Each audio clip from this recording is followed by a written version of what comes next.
কুষ্টিয়া জেলা কারাগার থেকে পলাতক ২৫টি মামলার আসামি দুর্ধর্ষ ডাকাত সামিরুল মণ্ডলকে র‍্যাব-১২ গ্রেপ্তার করেছে।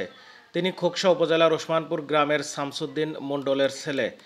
বুধবার বেলা ১১টায় র‍্যাব-১২ সিপিসি-১ কুষ্টিয়া কার্যালয়ে এক বিবৃতিতে স্কোয়াড্রনের লিডার মোহাম্মদ ইলিয়াস হোসেন এই বিষয়টি নিশ্চিত করেন। ব্রিফিংয়ে বলেন, গত ৭ই আগস্ট কুষ্টিয়া জেলা কারাগার থেকে ৯৮ জন কারাবন্দী তালা ভেঙে পালিয়ে যায়। এই ঘটনায় কুষ্টিয়া মডেল থানায় মামলা করা হয়। এরপর আসামিদের গ্রেপ্তারের জন্য র‍্যাব উদ্যোগী হয়ে গোয়েন্দা নজরদারি শুরু করে। র‍্যাব-১২ জানান, র‍্যাব সদর দপ্তর গোয়েন্দা শাখার সহযোগিতায় ৩রা সেপ্টেম্বর দিবাগত রাত ১টা ৩০ ঝিনাইদহ জেলার শৈলকুপা থানার ধর্মপাড়া এলাকা থেকে পলাতক আসামিকে গ্রেপ্তার করা হয়েছে। আসামি মোহাম্মদ সামিরুল মণ্ডলের বিরুদ্ধে ৪টি ডাকাতি মামলা, ১৮টি মারামারি মামলা, ১টি অস্ত্র মামলা, ১টি বিস্ফোরক আইনে মামলা ও জেলা কারাগার থেকে পলাতক মামলাসহ মোট ২৫টি মামলা রয়েছে।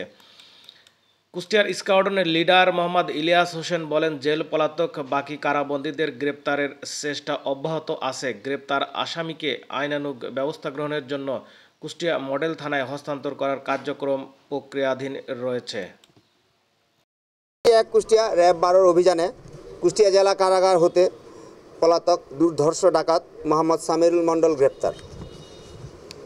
আপনারা জানেন, বাংলাদেশ আমার অহংকার এই স্লোগান নিয়ে র্যাপিড অ্যাকশন ব্যাটালিয়ন প্রতিষ্ঠালগ্ন থেকে বিভিন্ন ধরনের অপরাধীদের গ্রেপ্তারের ক্ষেত্রে জোরালো ভূমিকা পালন করে আসছে। গত ৭ আগস্ট ২০২৪ তারিখ কুষ্টিয়া জেলা কারাগার হতে ৯৮ জন কারাবন্দী জেলখানার তালা ভেঙে পালিয়ে যায়।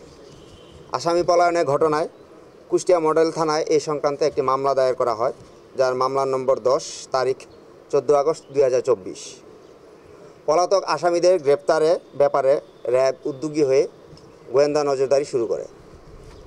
এরই ধারাবাহিকতায় র‍্যাব সদর দপ্তর গোয়েন্দা শাখার সহযোগিতায় অদ্য ৪ সেপ্টেম্বর ২০২৪ তারিখ রাত ১টা ৩০ ঝিনাইদহ জেলার শৈলকুপা থানাধীন ধর্মপাড়া এলাকা হতে পলাতক আসামি মোহাম্মদ সামিরুল মণ্ডল, পিতা শামসুদ্দিন মণ্ডল, সাং ওসমানপুর থানা খোকসা, জেলা কুষ্টিয়াকে গ্রেপ্তার করা হয়।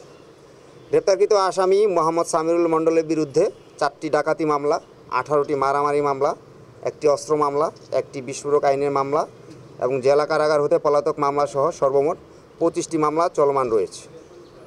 জেল পলাতক বাকি আসামিদের গ্রেপ্তারের ক্ষেত্রে আমাদের প্রচেষ্টা অব্যাহত আছে। গ্রেপ্তারকৃত আসামিকে পরবর্তী আইনানুগ ব্যবস্থা গ্রহণের জন্য কুষ্টিয়া মডেল থানায় হস্তান্তর কার্যক্রম প্রক্রিয়াধীন রয়েছে।